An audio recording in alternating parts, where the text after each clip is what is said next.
Assalomu alaykum hurmatli do'stlar. Bugun sizlar bilan yana bir ajoyib yo'nalishni ko'rib chiqamiz, obzor qilamiz va aynan mana shu yo'nalishda biz sizlar bilan birgalikda sun'iy intellekt yordamida videolar tayyorlashga harakat qilamiz. Demak, bu kanalni ko'ramiz. Koreyscha kanal ekan, Dangbe Eating degan kanal ekan.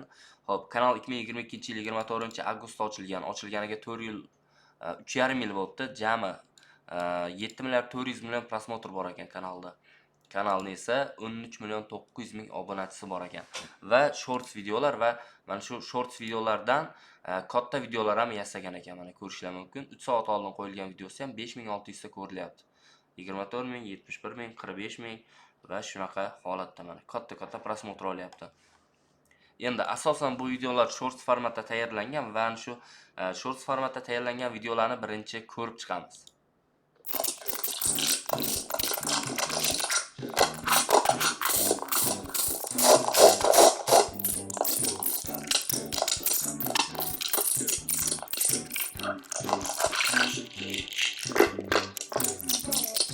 Mana ko'rishlar mumkin. Xo'p, bu qo'yilayotgan videolar ham mana oxirgi qo'yilayotgan videolar 1 million 100 ming, 1 million 1 million 300 ming, 13 million, 1,5 million, 2 million juda katta prosmotr olyapti. Va eng populyarni videosi kanalda 332 million prosmotr olgan ekan. 246 million, 195 million, 183 million va hokazo. Shunaqa katta prosmotr olgan ekan. Demak, biz ham xuddi mana shu kanal tayyorlagan videolarni sun'iy intellekt yordamida tayyorlashga harakat qilib ko'ramiz. Albatta, bepul sun'iy intellekt yordamida.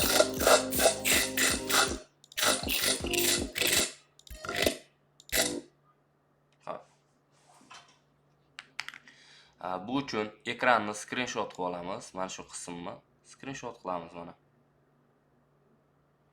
Va mana shu screenshotni Reve sun'iy intellektiga yuboramiz.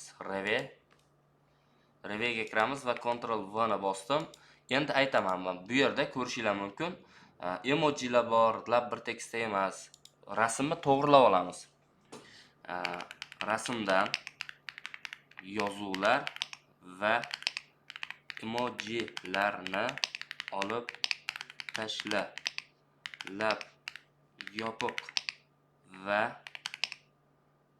bir tekis holatda qizil bo'lsin deb qo'yamiz. Xo'p, bizga mana buni ozgina to'g'rilab berish kerak biz taxminimiz bo'yicha. Va kutib turamiz. Reve sun'iy intellekt haqida gapirib o'tib ketaman.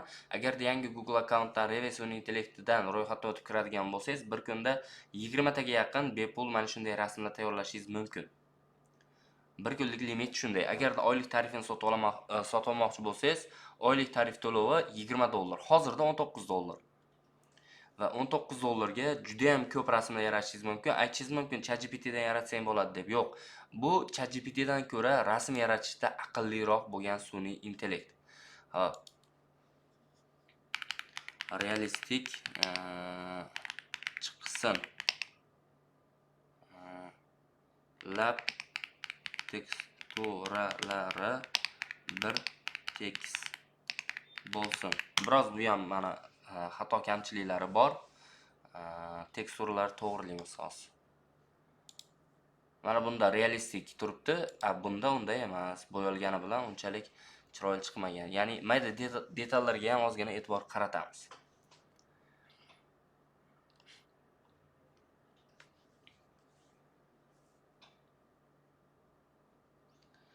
Xo'p, ozgina kutib turamiz. Agarda o'sha professional foydalanmoqchi bo'lsanglar, bu sun'iy intellektda Reve sun'iy intellektini sotib olgan ma'qul. Mana ko'ramiz. Endi mana o'sha detalizatsiyasiga ahamiyat berdi. Rasmni skachat qilib olamiz. Skachat qildim va endi Grok sun'iy intellektga o'tamiz. Grokka o'tamiz va Grokka kirganimizdan keyin Grok sun'iy intellekt haqida ham ma'lumot berib o'taman. Bu bir kunda 15 tacha videoni sizga bepulga yasab berishi mumkin. Endi Grokka kirdik. Mana bu qismda Imagine'ga bosib olamiz va bu joydan Загрузить file deganni bosamiz. Va hozirgina yasab olgan rasm ustiga bu yerga bosamiz. Rasm bu yerga tushgandan keyin Grok o'zbek tilini juda ham yaxshi tushunadi. Hozir bu joyga tekst yozamiz.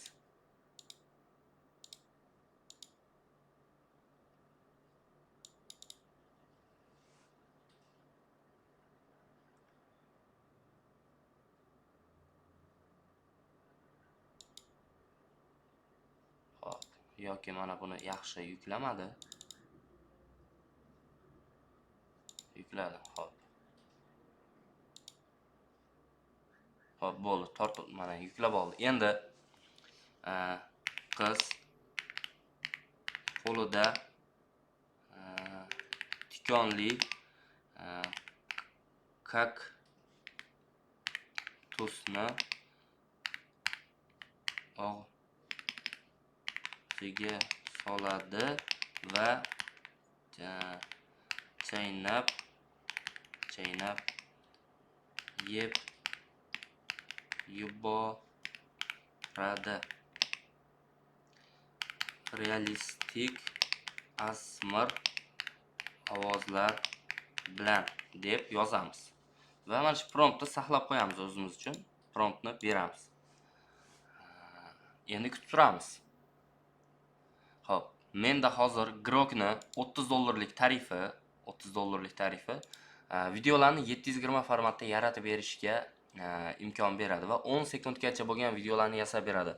Agarda siz bepul Grokdan foydalanadigan bo'lsangiz, siz 480 formatda, ya'ni 480p formatda videolar yaratishingiz mumkin va uzog'i 15 ta meni bilishim bo'yicha video yaratishingiz mumkin bir kunda, lekin yetadi asli. Hop. Video yaratib beradi hozir bizga. Juda ham sekin ketyapti. Xo'p do'stlar, demak video tayyor bo'ldi. Videoni ko'ramiz.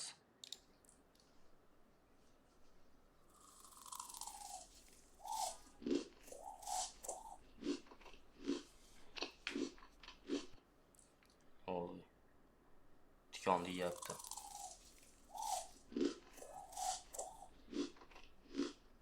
Juda ham realistik chiqdi. Buni bosamiz, skachat qilib olamiz. Keyingisida mana bu tikonli kaktus so'zini o'rniga shunchaki asal ari deb yozamiz. Va bu joyga trik deb yozamiz. Trik asal arini og'ziga soladi va chaynab yeb yuboradi. Va kutamiz. Hozir yaratib beradi. Xo'p, bizning ikkinchi video tayyor bo'ldi, ko'ramiz.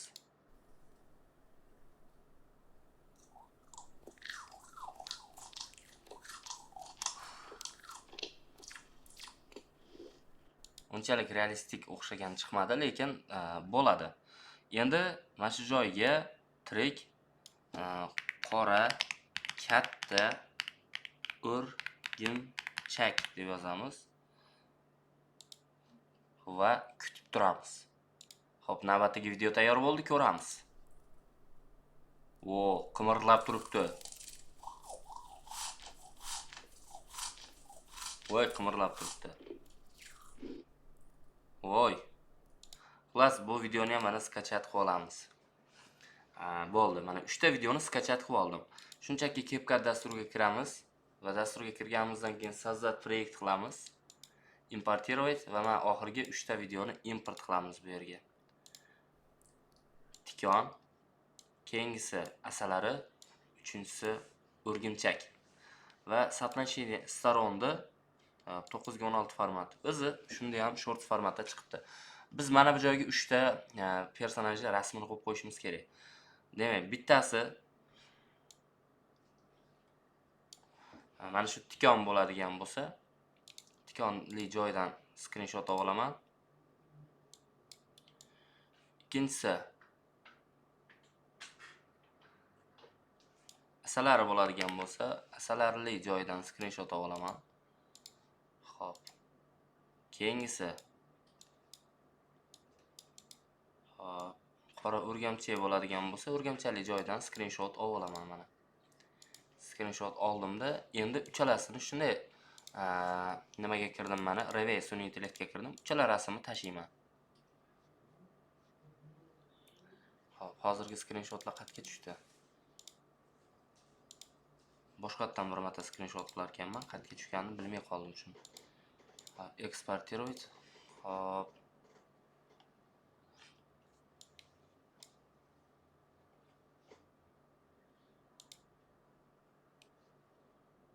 Boshqatdan screenshot qilar ekanman.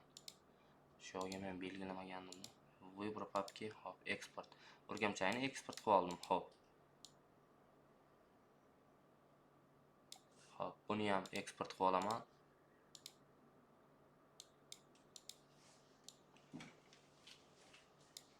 Buni ham eksport qilib olaman. Eksport qilganimdan keyin Revega kiraman. Revega kirganimdan keyin hozirgi uchala screenshot rasmni tashlayman. Uchala screenshot rasmni Revega tashladim. Shu rasmlardagi tikon, asal ari va o'rgimchakni PNG shaklida to'liq holatda rasmini tiniq qilib, xuddi shunday qilib chizib ber deb aytaman. Reve personajlari mana shu o'rgamchi, ari va mana bu tikonni chiroyli qilib chizib berish kerak. Va buni mana bu joyga montajga qo'yib yuboraman uchalasini. Xo'p, endi Reve yasab bergunga qadar kutib turamiz.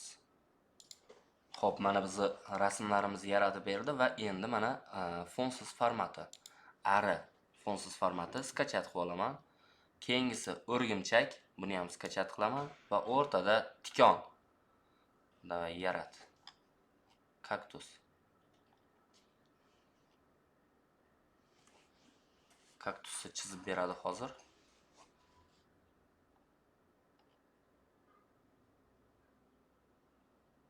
Bitta обновление berib yuboray. Kaktus chizmadimi? Ha, mayli, mana bu kaktusni olaman. Buni ham yo'li bor.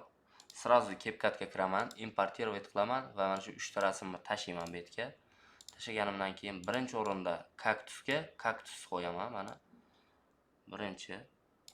Ikkinchi, demak, arini yedi. Uchinchi, o'rgimchak. O'rgimchakni kichkina qilaman, mana bu joyga qo'yaman. Ikki arini kichkina qilaman, mana bu joyga qo'yaman. Birinchiga kaktus. Kaktus endi oq qismini udalit fon orqali chroma key mana bu oq qismini udalit qilib tashlayman. Kaktusni udalit qilib tashladim oq qismini. Kichkina qilaman va mana bu joyga qo'yaman. Bu yerga arini bu joyga va o'rgimchakni demak bu joyga qo'yib qo'yaman. Chiroyli qilib mana joylashdi. Mana bo'ldi. Shu joy mana previewga YouTube Shorts video qo'yayotganlaringda previewni asosan YouTube programmadan qo'yiladi, Chrome brauzerdan emas. Shuning uchun Chrome brauzerga video yuklayotganda Chrome brauzerdan yaxshi joyini tanlash kerak. Misol uchun mana shu joydan yoki mana bu joydan preview tanlab qo'yish kerak. Shunga ham ahamiyat beringlar. O'sha video tayyor, ovozlari joyida, bizda 30 sekundlik video tayyor bo'ldi. Endi mana ko'ramiz bir chekkadan.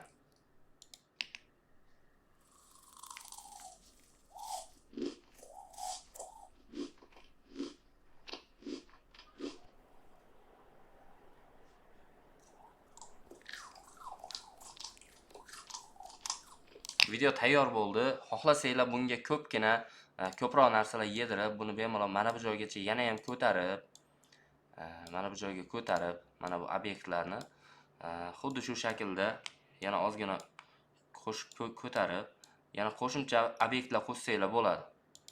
Misol uchun qo'shimcha obyektlar qo'shsanglar bo'ladi pastga. Shu bilan 1 minutlik video bo'ladi va bularni to'plab bemalol keyinchalik 16 ga 9 formatda video qilsangiz bo'ladi. Do'stlar, video foydali bo'lgan bo'lsa like bosing. Kommentariyada keyingi videoda nimalar haqida ma'lumot olishni, bilishni xohlashingiz haqida yozib keting. Sog' salomat bo'linglar. YouTube maktabi va Islomjon kanalidan yiroqlashmang.